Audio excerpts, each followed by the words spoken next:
जय हिंद साथियों। मैं बलराज सिंह स्वागत करता हूं आप सभी का आपके अपने परिवार सुपर टारगेट मैथमेटिक्स चैनल में। तो दोस्तों हम सब पढ़ रहे थे परसेंटेज और आज हमारी परसेंटेज की क्लास नंबर 2 है। तो दोस्तों हम परसेंटेज में बहुत कुछ सीख रहे थे और हमने कल कुछ सीखा था। कल हमारी क्लास नंबर 1 हुई और आज हमारी परसेंटेज की क्लास नंबर 2 है। तो दोस्तों आज हमारी परसेंटेज की क्लास नंबर 2 है। एक क्लास हमारी हो चुकी है। हमने उस क्लास में 5 क्वेश्चन सॉल्व किए हैं। कितने क्वेश्चन किए हमने दोस्त? 5 क्वेश्चन सॉल्व किए हैं और उसके आगे के क्वेश्चन हम करेंगे। तो दोस्तों ये प्री प्लस मेंस की क्लास है। प्री प्लस मेंस की क्लास जो कि यूट्यूब पर पूरी की पूरी क्लास आपको दी जाएगी बिल्कुल ही फ्री। तो दोस्तों देर नहीं करेंगे। आज क्या पहला प्रश्न आपकी स्क्रीन पर होगा और परसेंटेज का प्रश्न नंबर 6 होगा आपकी स्क्रीन पर। देखिएगा दोस्त, कहते हैं if 20% of P if 20% of P is added to 40% of Q. सवाल जैसे बोले वैसे कर दो। करा 20% लिख दो भैया। 20% of P if 20% of P is added to 40% of Q, यानी कि यदि पी का 20% क्यू के 40% में जोड़ा जाए, यानी कि अगर इसको हम 40% ऑफ क्यू में जोड़ दें 40% ऑफ क्यू में जोड़ दें तो then the resultant comes as 80% of Q. तो जो रिजल्ट आएगा वो क्यू का 80% होगा, यानी कि इसका जो रिजल्ट आएगा वो 80% ऑफ क्यू होगा। ठीक है दोस्त, क्या कहा? इफ 20% ऑफ पी का 20% वही लिख दिया, प्लस करेंगे उसमें 40% ऑफ क्यू वो भी लिख दिया, तो जो आंसर आएगा वो 80% ऑफ क्यू आएगा। ठीक है दोस्त, अब इसको आप सॉल्व कीजिए। 20% ऑफ पी यही रहने दीजिए इज इक्वल, यहां देखिएगा दोस्त 80% ऑफ क्यू है, इस तरफ प्लस में 40% ऑफ क्यू है। तो आप सभी को पता होगा कि जब हम इक्वेशन में लेफ्ट साइड से राइट साइड जाएंगे तो हमारा प्लस से माइनस हो जाएगा, यानी यहाँ 80% ऑफ क्यू है, इधर प्लस में 40% ऑफ क्यू है, इधर आएगा तो माइनस में 40% ऑफ क्यू हो जाएगा, यानी कि 80% में 40% माइनस कर दोगे तो यहाँ आंसर आ जाएगा 40% ऑफ क्यू। ठीक है दोस्त, अब यहाँ पे ध्यान दीजिएगा, परसेंट से परसेंट आपका चला जाएगा और 20 से जाएगा एक बार में, ये 20 से जाएगा दो बार में। यहाँ क्या आ गया? P 1 ऑफ P यानी 1 multiply P that is P is equal to 2 of Q यानी कि 2 मल्टीप्लाई Q यानी कि 2 Q। तो यहाँ से इक्वेशन निकालोगे दोस्त तो P और Q को आप राइट साइड से लेफ्ट साइड लाओगे, राइट साइड से लेफ्ट साइड लाओगे तो दोस्त ये यहाँ मल्टीप्लाई में था डिवाइड में हो जाएगा, यानी divide by Q is equal to यहाँ 2 था, नीचे कुछ नहीं 1 मान लो।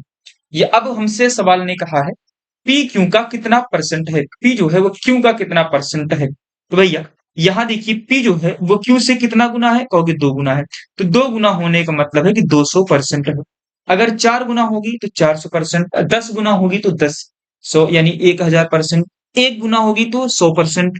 तो यहाँ पे जो पी है वो क्यू का दुगुना है, तो यानी कि पी जो है वो क्यू की दुगुना है, यानी पी क्यू की 200% है। ठीक है दोस्त, ये हो गया हमारा आंसर 200%। ठीक है दोस्त, आगे चलते हैं अगले सवाल की तरफ। सवाल संख्या 7 करा है the salary of A B and C are in the ratio of 2:3:4। जैसा सवाल कहे वैसे लिख दो। ए बी सी का जो सैलरी है वो 2:3:4 में है। फिर कह रहा है इफ यदि increment of 30%, 20% and 10% are allowed, यानी कहने का मतलब है यदि 30%, 20% और 10% जो है वो इसमें बढ़ोतरी कर दी जाती है, वेतन में वृद्धि कर दी जाती है, तो उनके वेतन का नया अनुपात क्या होगा। यानी दोस्त ए का जो अनुपात है, ए का जो सैलरी है उसमें 30% इंक्रीमेंट कर दिया गया, बी के सैलरी में 20% का इंक्रीमेंट कर दिया गया है और सी के सैलरी में मेरे दोस्त 10% का इंक्रीमेंट किया गया है। तो रेशियो वैल्यू है, तो रेशियो वैल्यू है तो आप यहाँ पे कितना भी जीरो मान सकते हैं। 2 को आप 200 कर लीजिए यानी 100 से गुणा कर दीजिए, क्योंकि रेशियो वैल्यू है, किसी से मल्टीप्लाई डिवाइड करने पे कोई भी फर्क नहीं पड़ता है। यहाँ 3 को भी 100 से गुणा कर दिए 300, 4 को भी 100 से कर दीजिए तो 400 आ जाएगा। ठीक है दोस्त, यहाँ तक आपको कोई समस्या नहीं होगी। आगे देखिएगा, अब 200 में 30% की बढ़ोतरी कर दी गई। 200 का 30% कितना होगा मेरे दोस्त? तो आपको तो बता देंगे 200 का 30% तो होगा 60। कितना होगा? 60 होगा। कैसे? देखिएगा, 200 का मतलब गुणा 30%। 30% मतलब होता है 30% हटाने के लिए 100 से भाग करेंगे। तो 100 से गया 2 बार में और 30 दूनी 60। कितना हो जाएगा? 60। यानी कि ए का जो वेतन है वो 60 रुपए बढ़ गया। यानी 200 से हो गया 260। ठीक है।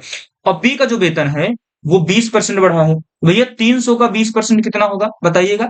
300 का मतलब गुणा 20% यानी 20/100। तो काटोगे 100 एक कम 100 और 100 से गया 3 बार में और 3 दूनी 6 यानी कि 60 रुपए। बी का भी वेतन बढ़ गया। तो 60 रुपए बढ़ गया यानी 300 था अब हो गया 360। ठीक है। ऐसे ही सी का जो वेतन था वो 10% बढ़ गया यानी 400 का 10% कितना होगा? कहोगे 40 रुपए। कितना होगा भैया? 40 रुपए। यानी कि सी का वेतन 40 रुपए बढ़ गया तो हो गया 440 रुपए। तो यही तो हमें नया अनुपात मिल गया 260, 360 और 440 का। अब आप इसको 10 से काट देंगे तो यहाँ जीरो जाएगा, यहाँ भी एक जीरो जाएगा, यहाँ भी एक जीरो जाएगा। फिर इसको 2 से काटिए, 2 से गया 13 बार में, ये 2 से गया 18 बार में, 2 से गया 22 बार में। तो नया अनुपात मिल गया आपको 13, 18 और 22 का। तो ए, बी और सी का जो नया अनुपात है वो क्या है? 13, 18 और 22 का। 13, 18 और 22 का। बोलो दोस्त, समझ में आया या नहीं आया? समझ में आ गया? आगे बढ़े मेरे दोस्त, आगे बढ़े। चलिएगा, सवाल नंबर 8 पर आते हैं मेरे दोस्त। सवाल संख्या 8 पर आ गए हैं। सवाल संख्या 8 क्या करा? ध्यान दीजिएगा, गौर कीजिएगा इस सवाल पर। करा if Ram's income exceeds Shyam's income by 70%। यानी कहने का मतलब है कि यदि राम की आय श्याम की आय से 70% अधिक है। लिखिए यहाँ पे हमारे राम जी हैं, यहाँ पे हमारे श्याम। क्या है? ये श्याम है, ये हमारे राम है और इसमें एक व्यक्ति और आएंगे सोहन। आप इनको भी यहीं पे एडजस्ट कर दीजिए कहीं पे। ठीक है। कह रहा यदि राम की आय श्याम की आय से 70% अधिक है। 70% अधिक का मतलब 70% मतलब क्या होता है भैया? 70/100 यानी कि 7/10। तो यानी कि 10 का 70% क्या होगा मेरे दोस्त? 7 होगा। तो इतना अधिक है, अधिक है ना? यानी कि अगर राम की वेतन 10 है तो कह रहा ना राम की आय श्याम की आय से 70% अधिक है। यानी अगर श्याम की 10 है तो राम की उससे 7 अधिक यानी कि 17 है। यानी राम की आय होगी 17 अगर श्याम की होगी 10। ठीक है दोस्त, यहाँ कोई समस्या नहीं। कह रहा है ना राम की आय श्याम की आय से 70% अधिक है। यानी कि अगर श्याम की आय 10 है तो राम की आय उससे 70% अधिक। तो 10 का 70% 7 यानी 7 अधिक यानी कि कितना रुपया है? 17 रुपया है। आगे देखिएगा। और श्याम की आय सोहन की आय से 30% कम है। यहां भी समझिएगा भैया, जो श्याम की आय है सोहन की आय से 30% कम। यानी अगर सोहन की आय 100 है ना तो उससे 30 रुपए कम है। 30% कम मतलब 30 रुपए कम यानी इसका रुपये कितना है? 70 है। कितना है मेरे दोस्त? 70 है। ठीक है। इसको आप 10 से काट दोगे, 10 सत्ते 70 और 10 धाम 100 यानी 7/10 आ जाएगा। ठीक है। अब रेशियो को कंप्लीट कैसे करते हैं? देखो यहाँ पे 17 है, अनुपाते 10 है, अनुपाते यहाँ कुछ भी नहीं है ना, तो ये जो बगल में 10 है तो आप इसको यहाँ लिख लीजिए 10। ठीक है। यहाँ पे 10 है, ये अनुपाते 7, यहाँ पे कुछ नहीं है, बगल में 7 था तो 7 से इसको पूरा कर दीजिए। अब इसको आप मल्टीप्लाई कर दीजिए, अनुपात हो जाएगा कंप्लीट। तो 17 का 7 में गुणा कर दो। क्या कर दो भैया? गुणा कर दो। 119 आ जाएगा। यहाँ 10 सत्ते हो जाएगा 70, यहाँ 10 धाम में हो जाएगा 100। तो हमारे पास तीनों का अनुपात मिल गया 119, 70 और 100 का। ठीक है दोस्त, अब आगे कह रहा है तो राम और सोहन की आय का अनुपात ज्ञात कीजिए। तो राम का और सोहन का अनुपात ज्ञात करना है। तो भैया राम का अनुपात कितना है? 119। तो 119 अनुपाते सोहन, सोहन का कितना है? कहोगे 100 रुपया है। तो 119 अनुपाते 100। तो राम और सोहन के इनकम का जो अनुपात है वो 119/100 है मेरे दोस्त। बोलो, कुछ नहीं करना। 70% अधिक का मतलब है कि कोई चीज 100 है तो उससे 70 रुपए अधिक यानी 170। ठीक है। और 30% कम का मतलब कोई चीज 100 है तो उससे 30 कम यानी कि 70। ठीक है। किसी कोई समस्या? बोल, आगे बढ़ जाओ मेरे दोस्त। बोल, आगे बढ़े। चलिए आगे बढ़ते हैं सवाल संख्या 9 पर। देखिए, कह रहा है दीपिका प्राप्त की 285 marks out of a maximum marks 500। तो परसेंटेज, भैया परसेंटेज मतलब क्या कि जो टोटल है उसको नीचे रखते हैं। भैया टोटल कितने नंबर का था? 500। तो टोटल को हमने रखा नीचे, ऊपर क्या रखेंगे? जो हम ऑब्टेन किए रहते हैं, जो प्राप्त किए रहते हैं। तो प्राप्त कितना की है? 285 नंबर। आप 285 को ऊपर रख दीजिए। इसको बदलना किसमें है? परसेंट में। तो 100 से गुणा कर दो भैया, करो। 100 से कटेगा 100, एक कम, और ये 100 से गया 5 बार में। अब 5 से 285 कट जाएगा, 5 एक कम 5, और 5 हम 25, 5 से 35, कितनी बार में गए दोस्त? 57 बार में। तो यानी कि कितना परसेंट हो गया? 57। तो दीपिका ने कितने परसेंट अंक अर्जित किया? 57%। तो सिंपल से क्वेश्चन था, बहुत ही सिंपल था। ठीक है दोस्त, ठीक है, आगे बढ़े। ये तो बहुत से सिंपल क्वेश्चन थे। 10वां सवाल पे आते हैं मेरे दोस्त। कह रहा है इन एन एग्जाम, एक एग्जाम में 75% of the total number of appeared student passed. यानी भैया जितने स्टूडेंट आए थे ना, उसमें से 75% पास हो गए। 75% जो है वो क्या हो गया मेरे दोस्त? पास हो गए। ठीक है, फिर करा इफ 5050 स्टूडेंट फेल्ड। भैया अगर 75% पास हुए हैं तो फेल कितने हुए? यानी अपने आप में प्रेजेंट स्टूडेंट थे वो 100% थे, उसमें से 75% पास हो गए, तो फेल कितने होंगे? 25%। नहीं होंगे? होंगे। अच्छा, इसी 25% की वैल्यू कितनी दी हुई है? फेल 25% है। कह रहा है फेल है 5050, यानी 25% की वैल्यू कुछ और नहीं है, 5050। बोलो हाँ। फिर कह रहा then what is the total number of student appear in the exam. तो यानी कि कुल उपस्थित छात्रों की संख्या बताओ। तो कुल उपस्थित कितने थे? कहोगे 100% थे। अच्छा, मैं ये बता दो दोस्त, 25% की वैल्यू 5050 है, हमसे पूछा कितने का है? 100% का। वही मल्टीप्लाइंग फैक्टर, ये 25 का कितना गुना है? 4 गुना। तो यहाँ पे भी 5050 का भी कितना गुना होना चाहिए? 4 गुना। तो 0, 5 चौक 20 और 5 चौक 20, तो आ गया 20,200 स्टूडेंट कुल एग्जाम में हुए थे। अगर आपसे पूछता कितने स्टूडेंट पास हुए हैं, तो भैया पास कितने हुए? 75%, यानी इसका 3 गुना, 3 गुना पास हुए हैं, तो इसका भी 3 ही गुना पास हुए होंगे स्टूडेंट, यानी कि भैया 0, 5 3 15, 5 3 15, यानी कि 15,150 बच्चे पास हुए हैं। बोलो मल्टीप्लाइंग फैक्टर लगा कि नहीं लगा? लगा या नहीं लगा मेरे दोस्त? लग गया। ठीक, आगे बढ़े मेरे दोस्त, बताओ, आगे बढ़ जाए जा। चलिए, प्रश्न संख्या 11 पर आते हैं मेरे दोस्त। हाँ, प्रश्न क्या कह रहा है? When 30% of a number is added to 140, यानी कि भैया when 30% ऑफ ए नंबर, यानी किसी भी संख्या का अगर 30%, किसी भी संख्या का, मान लेते हो संख्या ए, यानी कि 30% ऑफ ए इज एडेड, जोड़ दिया जाए किसमें? 140 में, 140 में, then the result is number itself. तो जो रिजल्ट आएगा ना वो वही नंबर होगा, यानी कि वो 180 ही, सॉरी, वो वही नंबर रिजल्ट होगा, यानी कि जो ए माना है वही नंबर उसका रिजल्ट होगा। यानी अगर किसी संख्या के 30% को 140 में जोड़ देते हैं, जो उत्तर आएगा वो वही संख्या होगी। बोलो बात यहां तक समझ में तो आ गई होगी? कहोगे हाँ। अच्छा ठीक है, अब बताइए, करा what is the value of the number, उस नंबर का जो वैल्यू है वो आप ज्ञात करके बता दो मेरे दोस्त। तो ऑप्शन से जाएंगे, बहुत आसान से हो जाएगा, हम ऑप्शन यहां नहीं लेके आए हैं, तो बेसिक बताते हैं। 30% का मतलब होता है दोस्त, 30% हटाओगे बट्टे में 100। ठीक है, ऑफ मतलब गुड़ा ए, बराबर में ए, इधर प्लस में 140 था, इधर से हो जाएगा माइनस 140। बहुत शानदार, ये 3 से कट गया। ठीक है, यहाँ 3 गुड़े ए यानी कि 3 है, बराबर क्या? अच्छा, इधर 10 भाग में था, इधर जाएगा गुणे में, होगा गुड़ा तो दोनों में होगा, यानी कि इधर आ जाएगा 10 ए, माइनस 10 से भाग करोगे तो 14। ठीक है, अब इसको आप इस तरफ लेके आओ, यानी कि भैया 3 ए में आप 10 ए को माइनस करोगे, बराबर आएगा माइनस का 1400। तो 10 में से 3 ए घटाओगे तो माइनस का 7 ए आएगा, माइनस का 7 ए आएगा। ठीक है, बराबर में माइनस का 1400, दोनों तरफ माइनस है तो दोनों तरफ माइनस से मल्टीप्लाई किया, प्लस हो गया। ए की वैल्यू क्या आ गई मेरे दोस्त? 1400। इधर 7 गुणे में था तो 7 यहाँ भाग में हो जाएगा, यानी कि 200। ए की वैल्यू क्या आ गई? 200, यानी वो संख्या क्या थी मेरे दोस्त? 200। जैसा जैसा सवाल थे वैसा वैसा लिखते हुए चलो सर।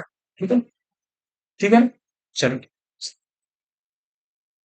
12वां सवाल देखते हैं मेरे दोस्त। करा इन अ क्लास 40% आर बॉयज, यानी कि किसी क्लास में जो बॉयज है ना मेरे दोस्त, बॉयज जो हैं वो हैं 40%।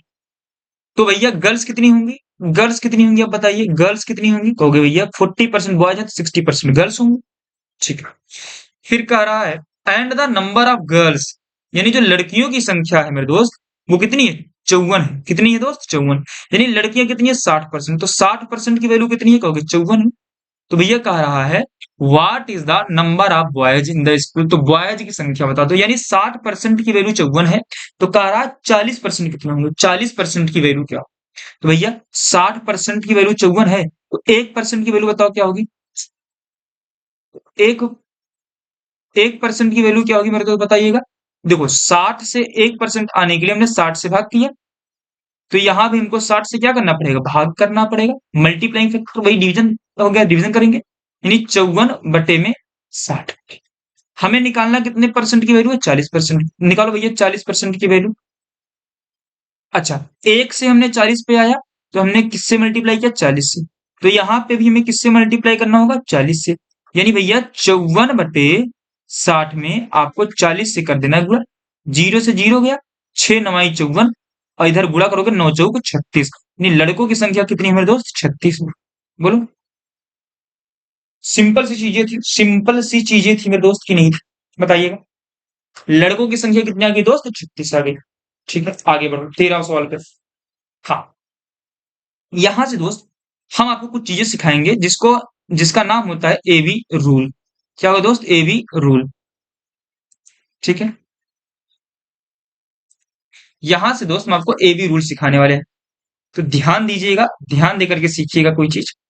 अब एबी रूल क्या होता है? हम एबी कॉन्सेप्ट सीख रहे हैं दोस्त, यहां से हम एबी कॉन्सेप्ट सीखेंगे और उसको अप्लाई करना सीखेंगे, तो थोड़ा सा बेसिक डिस्कशन करेंगे, उसके बाद उस पर हम आगे बढ़ेंगे दोस्त। ठीक है, देखिएगा एबी रूल होता क्या है, पहले इस पर हम डिस्कशन करते हैं। तो एबी रूल मतलब होता है दोस्त, ये ए और बी कोई दो नंबर होगा, उसका जो प्रोडक्ट होगा ना वो कांस्टेंट होगा, हर बार क्या होगा? कांस्टेंट होगा। वहां पे एबी रूल लगने वाला होगा मेरे दोस्त। ठीक है, जैसे आप मानिए स्पीड में आप टाइम का गुणा करते हैं, तो क्या आता है मेरे दोस्त? डिस्टेंस आता है। क्या आता है मेरे दोस्त? डिस्टेंस आता है। बोलो, बोलो। स्पीड में जब आप टाइम का गुणा करते हैं, तो आपका जो उत्तर आता है डिस्टेंस आता है। ठीक है, अगर हम आपसे कहें कि स्पीड को कोई व्यक्ति है उसने 20%, उसने 25% से बढ़ा दिया, ठीक है, अब इसमें हमको एबी रूल लगाना है। तो देखिए सवाल जब करेंगे तो और बेसिक समझ लेंगे, पहले एबी रूल लगाते कैसे वो समझिएगा। अच्छा मेरे दोस्त, 25% का मतलब क्या होता है आप बताइए? आप कहोगे भैया कुछ नहीं होता। 25% को फ्रैक्शन में बदलोगे तो 100 से भाग करते हैं, यानी कि 25 एकम 25 चौके, यानी कि 1/4 बढ़ा है, 1/4 बढ़ा है। तो इधर आपको कुछ नहीं करना, यहाँ पे प्लस है ना, आपको लेना है माइनस, आपको लेना है माइनस।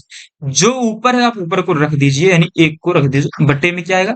4+1, 4+1 क्या हो जाएगा? 5। 1/5 माइनस में परसेंट में बदलोगे तो 100 से गुणा करना पड़ेगा, कटेगा 5 से 20 बार में। यानी कि भैया फिर किस चीज को हमको 20% क्या करना पड़ेगा? घटाना पड़ेगा, तभी तो ये चीज कांस्टेंट आएगी डिस्टेंस। यानी अगर स्पीड को हम 25% बढ़ाएंगे, हमें टाइम को 20% कम करना होगा। 20% क्या करना होगा दोस्त? कम करना होगा, तभी हमारी जो डिस्टेंस है वो कांस्टेंट रहने वाली होगी। ठीक है, ठीक है। और आगे देखो, जैसे आपसे बोलता है, आपको पता होगा प्राइस में अगर हम कंजम्पशन का गुणा करते हैं, कंजम्पशन, तो ये बराबर किसके आता है दोस्त? एक्सपेंडिचर के। किसके आता है? एक्सपेंडिचर। यानी कीमत में जब हम खपत का गुणा करते हैं, जो उत्तर आता है वो हमारा खर्च आता है। ठीक है, अब यहां पे हम एबी कॉन्सेप्ट लगाएंगे, एबी रूल अपना लगाएंगे, एबी रूल यहां पे लगेगा। ठीक है दोस्त, तो कैसे लगेगा देखो, क्या होगा? कहेगा कि अगर हमने चीनी लिया मान लो, उसकी प्राइस को हमने बढ़ाया, तो हम खपत में कितनी परसेंट की कमी कर दें कि जो खर्च है हमारा वो कांस्टेंट रहे, यानी खर्च कम ना हो। यानी कहने का मतलब समझिए, नया पेज लेते हैं। ठीक है दोस्त, नया पेज लेते हैं। देखिएगा कहने का मतलब है कि मान लो हमारे पास 100 रुपए है पहले की तरफ, 100 रुपए है हमारे पास, घर से में 100 रुपए मिला है, ठीक। और क्या हुआ कि हम लेने गए हैं चीनी, तो हम जब दुकान पे गए तो हमें पता चला जो चीनी है ना, उसकी कीमत 25% बढ़ गई है, 25% बढ़ गई है। और हमें चीनी तो खरीद के ही जाना है, चीनी तो हमें खरीदना ही है मेरे दोस्त, ठीक है। और जो कीमत है, जो उसकी प्राइस है, जो उसकी कीमत है, वो 25% अपने आप में इंक्रीज हो चुकी है, बढ़ चुकी है मेरे दोस्त। तो अब बताओ, हमारे पास तो रुपया है 100 ही, तो हम जो चीनी खरीदते हैं उसको हम कितना कम खरीदें कि हम 100 रुपए में चीनी हमको खरीद के ले जानी, तो कितना चीनी हम खरीद के ले जाए, यानी कितना परसेंट चीनी हम कम खरीदें। तो यहाँ पे हम एबी रूल लगाएंगे। एबी रूल कैसे लगेगा? 25% का मतलब होता है 1/4, यानी कि 1/4 बढ़ गया। तो हम चीनी की जो खपत है उसको कितना कम करेंगे, तो यहाँ प्लस से करो माइनस, ये एक रखा है, इसको एक रखो, बटे में आओ, 4 में इसको प्लस करना है 1 को, तो 4 में 1 जोड़ोगे तो आएगा 5। तो 1/5 का मतलब होता है 20%, यानी 20% की हमें क्या करनी होगी, कमी करनी होगी मेरे दोस्त, ठीक है। और समझिएगा, अगर हमारी जो प्राइस है, मान लो चीनी खरीदने गए, जितना रुपया पहले था उतना अब भी है, क्योंकि हमारे क्या करना है, एबी रूल तब लगेगा, एबी रूल कब लगेगा मतलब बताइएगा जरा, एबी रूल तब लगेगा जब हमारे पास जो खर्चा है वो कांस्टेंट रहेगा, ठीक है। एक बार ठीक है, तभी तो लगेगा, यानी कि हमें अपना खर्च कांस्टेंट रखना है, हमें अपना एक्सपेंडिचर जो है, हमें अपना एक्सपेंडिचर जो है उसको हमें कांस्टेंट रखना है, तभी हमारा एबी रूल लगने वाला होगा दोस्त, ठीक है। देखिए, जैसे प्राइस है, मान लेते हैं 20% प्राइस में चीनी की कम हो गई। अब बताओ इसका जो कंजम्पशन है, इनका जो कंजम्पशन यानी कि जो इसका खपत है, उसको हम कितना परसेंट बढ़ा दें, क्योंकि देखो कीमत कम हो गई तो हमें सामान ज्यादा मिलेगा, तो कितना हम ज्यादा सामान ले लें कि जो हमारा खर्च था, अगर पहले 100 रुपए होता था तो आज भी कितना रुपया हो, 100 ही रुपया हो, ठीक है। प्राइस भैया 20% घटी है, यानी कि माइनस का 1/5 हो जाएगा, 20% मतलब 1/5, तो हमारी जो खपत है वो बढ़ेगी, क्या होगी, बढ़ेगी। कितना बढ़ेगी भैया, एक ऊपर है, एक रखो बटे में, 5 - 1, 5 - 1, 5 - 1 कितना हो जाएगा, 4। इसमें 100 से कर दो गुणा, तो कितना आ जाएगा, 25%, यानी हमें अपना खपत जो है कितना परसेंट बढ़ाना होगा, 25% बढ़ाना होगा, तभी हमारा जो खर्च है वो समान रहेगा, ठीक है दोस्त। अगर हमारी प्राइस घटी तो खपत बढ़ेगी, ठीक है दोस्त।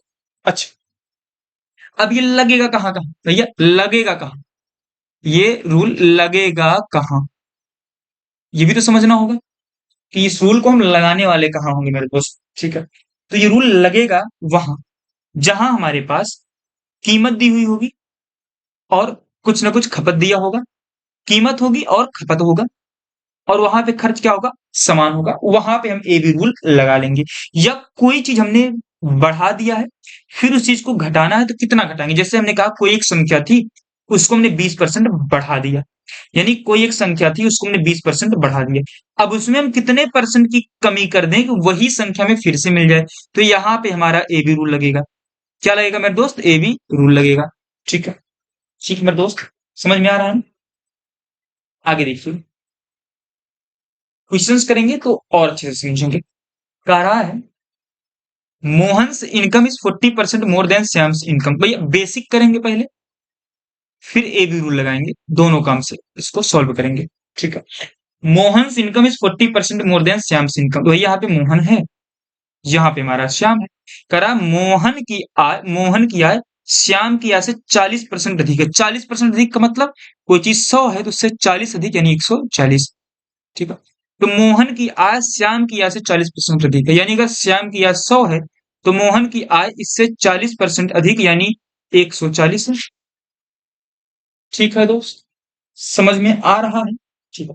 अब कह रहा है श्याम की आय मोहन की आय से कितने परसेंट कम है, भैया श्याम की आय कितने परसेंट कम है, तो श्याम की आय कितनी कम है, 40 कम है, किससे, मोहन से, तो जिससे कम उसको नीचे रखेंगे 140, गुणे में कर दो 100, तो 20 दूनी 40 और 20 सत्ते 100, यानी 200/7% कम। बोलो, एक तरीका ये हो गया करने का। अच्छा, एक तरीका और ए बी रूल देखते हैं कितना आसानी से होगा, देखिएगा यहाँ साइड में देखिएगा, मोहन की आय श्याम की आय से 40% अधिक है, यानी भैया प्लस में है 40%। तो 40% की वैल्यू क्या होगी? 40/100। काटोगे 20 दूनी और 20 पंचे, यानी भैया प्लस में 2/5। अब भैया श्याम की आय मोहन की आय से कम होगी। मोहन की आय जब ज्यादा है श्याम से, तो श्याम की आय कम होगी। और कितना कम होगी भैया? यहाँ पे प्लस है ना, आप इसको माइनस कर लो। ठीक है, ऊपर जो 2 लिखा है 2 को रहने दो, बटे 5, यहाँ पे प्लस है फिर 2 है, 5 + 2 कितना हो जाएगा? 7। उसको नीचे रखो। इतना, इसको परसेंट में बनाओगे तो 100 से क्या कर दोगे? गुणा कर दोगे। यानी भैया कितनी कम है? तो 200/7% कम है। बोलो, माइनस है तो यानी कि कम है। ठीक है, तो ये ए बी रूल्स देखो कितना सिंपली से कितना जल्दी से हो गया। और ये बेसिक में हमारे पास कितना ज्यादा टाइम लग गया मेरे दोस्त। ठीक है, और इस पे क्वेश्चंस को हम करेंगे तो और अच्छे तरीके से समझेंगे। चलिएगा, क्वेश्चन नंबर 14 कह रहा है रीताज income is 15% less than recharge income, यानी ये जो रीता की इनकम है वो रिचा की इनकम से 15% कम है। 15% क्या? माइनस, कम है ना। तो 15% का वैल्यू 15/100 और माइनस कम है ना। तो 5 से काटो, 5 3 15 और 5 20, यानी कि भैया क्या है? -3/20। यानी भैया रीता की जो आय है रिचा की आय से 15% कम है। तो सीधी सी बात है कि जो रिचा की आय होगी रीता की आय से क्या होगी? ज्यादा होगी। और कितना ज्यादा होगी? ए बी रूल्स लगेगा। यहां माइनस था, यहां लगा दो प्लस मेरे दोस्त। और ऊपर 3 था, नीचे भी 3 रखो। बटे में क्या? 20 और -3, 20 माइनस माइनस तो माइनस करोगे, 20 - 3 17, यानी 3/17। इसको परसेंट में बनाओगे 100 से गुणा, यानी भैया क्या आ जाएगा? 300/17% क्या है? ज्यादा है। इसको आप पॉइंट में चेंज कर सकते हो। इसको आप पॉइंट में चेंज कर दोगे तो क्या आएगा? 17 से 17 बार में क्या? 11/17%। इतना ज्यादा है। बोलो दोस्त, ये रहा हमारा एबी रूल का कंसेप्ट। यही हमारा है एबी रूल, जिससे हम सवालों को बड़े ही आसानी तरीके से सॉल्व कर सकते हैं। बोलो, और भी क्वेश्चंस करेंगे हम एबी रूल से। समझ में आ रहा है? हाँ। क्वेश्चन नंबर 15, यहाँ पे देखो एबी रूल लगेगा हमारा, जो खपत वाली बात हमने आपको बताई थी। क्या कह रहा है? इसको हम बेसिक से पहले करते हैं एक बार।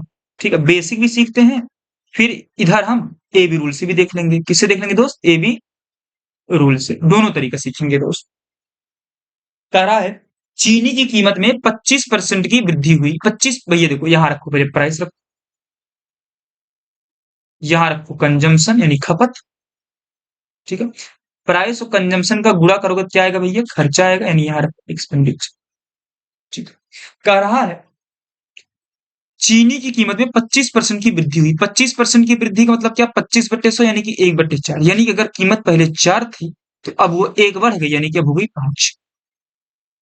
ठीक है दोस्त, यानी 4 में 1 क्या हो गई? बढ़ गई, तो 4 से क्या हो गई? 5 हो गई। तो खपत में कितने परसेंट की कमी आए ताकि व्यय समान रहे? भैया व्यय समान रहे तो कुछ मत करो, ये इसको उल्टा करके लिख दिया करो, यानी कि 5 था, अब कितना हो जाएगा? 4। तो फिर भैया प्राइस 4 है यहाँ पे और यहाँ पे 5 है, तो 4 गुणे 5 तो कितना आ जाएगा? खर्चा 20। यहां से भी खर्चा देखो, 5 गुणे 4 20, खर्चा करा समान रहे, समान हुई खर्चा।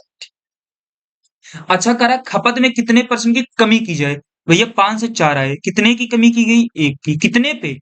भैया पहले 5 थी ना, तो 5 पे कमी हुई है, तो 5 पे, यानी कि 100 पे कितना? फिर परसेंट निकाल दो, 5 से गया 20 बार, यानी 20% की कमी करनी पड़ेगी। ये हो गया बेसिक। क्या हो गया? बेसिक हो गया। ए बी रूल लगा, चीनी की जो कीमत है वो 25% बढ़ी, यानी भैया वो प्लस में 1/4 हुई। तो भैया जब चीनी की कीमत बढ़ी तो खपत तो कम करना पड़ेगा, क्योंकि क्या है देखो भैया, व्यय क्या है? समान है। हमने बताया था कि दोनों का प्रोडक्ट क्या आना चाहिए? कांस्टेंट आना चाहिए। क्या आना चाहिए? कांस्टेंट आना चाहिए। तो भैया कांस्टेंट है, समान है, तो भैया जो खपत है वो क्या होगी? कम होगी। कितना कम होगी? प्लस है तो माइनस करो, ऊपर एक हथेगा रखो, बटे में 4 + 1, 4 + 1 क्या हो जाएगा? 5। 1/5 की कमी करनी होगी, तो कितने परसेंट की? तो 100 से कर दो गुणा, तो आ गया ना 20% की क्या करनी होगी? कमी करनी होगी। बताओ ये एबी रूल से आसान लगा या बेसिक से आसान लगा? खुद समझ लो और खुद बता दो, बेसिक से आसान है कि एबी रूल से आसान है? यहां पे काम करेगा हमारा एबी। ठीक है दोस्त, आगे बढ़ते हैं।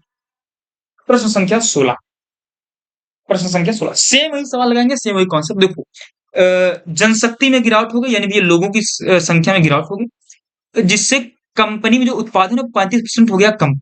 क्या हो गया दोस्त? 35% हो गया कम। ये 35% कम मतलब माइनस हो गया, कम है ना? 35%। अब 35% की वैल्यू क्या हो जाएगी, 35/100। 5 से काटो, 5 7 35 और 5 गया 20 बार में, यानी माइनस में हो गया 7/।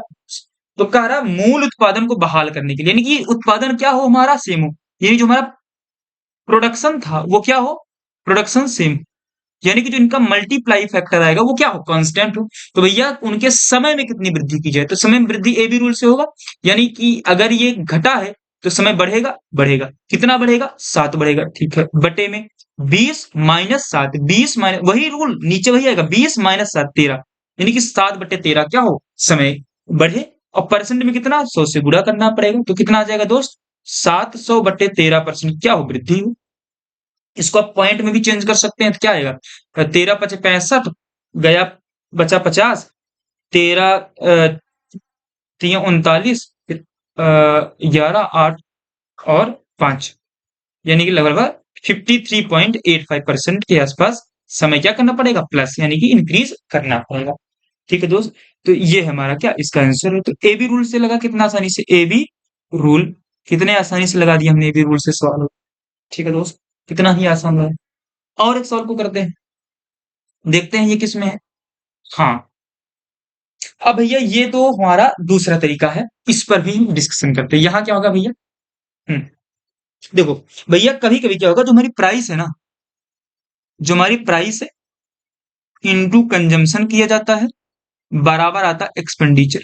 तो कभी कभी क्या होगा, प्राइस बढ़ेगी तो कंजम्पशन घटेगा, ताकि एक्सपेंडिचर क्या रहे, इक्वल रहे।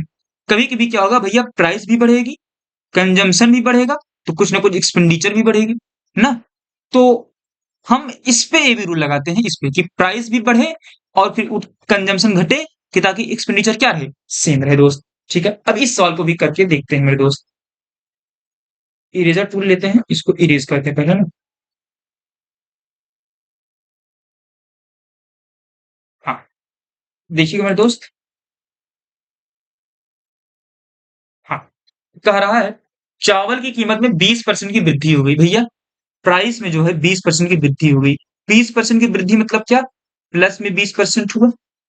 अब 20% मतलब क्या, 20/100 यानी बटे 5, यानी कोई चीज 5 थी तो क्या हो गया, 6 हो गया। यानी भैया प्राइस अगर पहले 5 थी तो अब क्या होगी, एक बढ़ के 6 हो गई।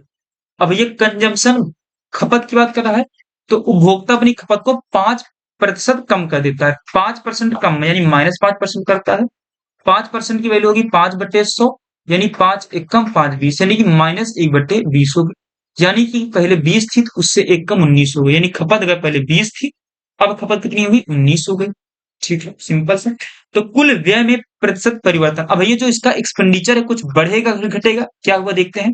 पहले भैया प्राइस इंटू कंजम्पशन, यानी पहले 100 रुपए थी हमारी खपत, अब कितनी हो गई, 16 × 9 114, यानी अब हमारी खपत कितनी होगी, 114 हो गई। अब हमारी जो खर्चा है 114 हो गया। करा कितना बढ़ा भैया, 100 से 114 हो गया, कितना बढ़ा, 14 बढ़ा। किस पर 14 बढ़ा, 100 पर। तो कोई चीज 100 पर वही तो परसेंट होता है, तो 14 बढ़ा है 100 पर, यानी कि जो हमारा व्यय है, जो हमारा व्यय है वो कितना परसेंट बढ़ गया, कहोगे भैया 14% बढ़ गया है मेरे दोस्त। बोलो, बोलो, ये भी हमारा बेसिक से लग गया। ठीक है दोस्त, ए बी रूल भी हमने सीख लिया। आगे देखते हैं आज का फाइनली लास्ट सवाल हमारी स्क्रीन पर है, देखिएगा दोस्त। कह रहा है खाना पकाने के तेल में, तेल की कीमत में पहले 30% की बढ़ोतरी हुई, फिर 12% की घटा। भैया वही कॉन्सेप्ट लगाएंगे, प्राइस इनटू कंजम्पशन बराबर यहाँ पे क्या आता है, एक्सपेंडिचर। ठीक है भैया, खाना पकाने के तेल में पहले 30% बढ़ी, यानी भैया 30% का मतलब क्या, 30/100, जीरो से जीरो यानी 3/10, यानी कि अगर पहले कीमत 10 थी तो अब उससे 3 बढ़ गया, यानी अब हो गई भैया 13। फिर 12% घटा, 12% घटने का मतलब क्या, -12%, यानी 12/100। तो 4 से काटोगे 4 तिहाई और गया 4 से 25 बार में माइनस हुआ, यानी भैया कोई चीज 25 थी तो अब वो 25 से 3 घट गया, यानी अब कितनी हो गई, 22 हो गई मेरे दोस्त। ठीक है, फिर जो यदि एक परिवार अपनी खपत को 5% कम कर देता है, यानी जो खपत है 5% क्या हो गया, कम हो गया। 5% का मतलब 1/20, यानी भैया 20 से एक कम यानी 19 हो गया, यानी जो खपत है 20 से क्या हो गया, 19 हो गया। बोलो, ठीक है। अब क्या कर सकते हैं हम, यहाँ प्राइस से कंजम्पशन को काट सकते हैं, काटिए। 2 से गया 11 बार में, ये 2 से गया 10 बार में, मल्टीप्लाई करो। 10 दहम में 100 और 100 का 25 में गुणा करोगे तो 2500। यहाँ 13 गुणे 11 गुणे 19 करो। 13 का 19 में गुणा करोगे तो 13 का 19 में गुणा करो कितना आएगा? 19 त्रिक 57, हाथ में आया 5, 19 5 24, ठीक है। उसमें 11 का गुणा करो। 11 का गुणा सबसे आसान होता है। 2 और 7 दोनों जो दूर दूर के उसको दूर दूर करके लिख दो, लिख दिए। अब इसको 5 में जोड़ो। 7 4 11 की एक, हाथ में आया 1 और 4 2 6 1 7, कितना आ गया? 2717। भैया से क्या आ गया? 2717। यानी कि पहले खर्चा अगर 2500 था तो अब खर्चा हो गया 2717। तो करा भैया उसके जो व्यय में है उसमें परिवर्तन कितना हुआ है? तो भैया पहले 2500 से 2717 हुआ, यानी 217 रुपए बढ़ गया। 217 क्या हो गया? बढ़ गया। और कितने पे कहोगे? 2500 पे। तो भैया 2500 पे तो 2500 को नीचे रखो। परसेंट में करना है तो 100 से क्या कर दो? गुणा। 2 जीरो से 2 जीरो गया। 217 को आप 25 से क्या कर दो? भाग कर दो। 217 को 25 से भाग करोगे तो कितना आएगा? 25 अट्ठे 200 दशमलव, और 25 छंग 150, एक 8.68% की क्या हो जाएगी? बढ़ोतरी हो जाएगी उसकी रेंज में। ठीक है दोस्त, 8.68% की क्या हो जाएगी? बढ़ोतरी हो जाएगी। तो ये थी हमारी आज की लास्ट सवाल। ठीक है दोस्त, तो दोस्त ये रही हमारी क्लास नंबर 2%। तो आज हमने लगभग लगभग कितने क्वेश्चंस कर लिए आप देख सकते हैं। लगभग हमने 6 से शुरुआत की और हम 18 तक गए, यानी कि हमने 13 प्रश्न को सॉल्व किया है। तो आज के हमने 13 प्रश्न टोटल के सॉल्व किए हैं। और इस 13 प्रश्न में आपको कितने प्रश्न जानदार लगे, कितने प्रश्न शानदार लगे, कमेंट करके बताइएगा। वीडियो अच्छा लगा हो तो वीडियो को लाइक कीजिएगा और चैनल को कीजिएगा सब्सक्राइब, और अपने दोस्तों के पास इस वीडियो को कीजिएगा शेयर। फिर मिलेंगे आपसे क्लास नंबर 3 के साथ, बहुत ही धमाकेदार वीडियो के साथ अगले सेशन में। ठीक है दोस्त, तब तक के लिए बाय, टेक केयर। ठीक है।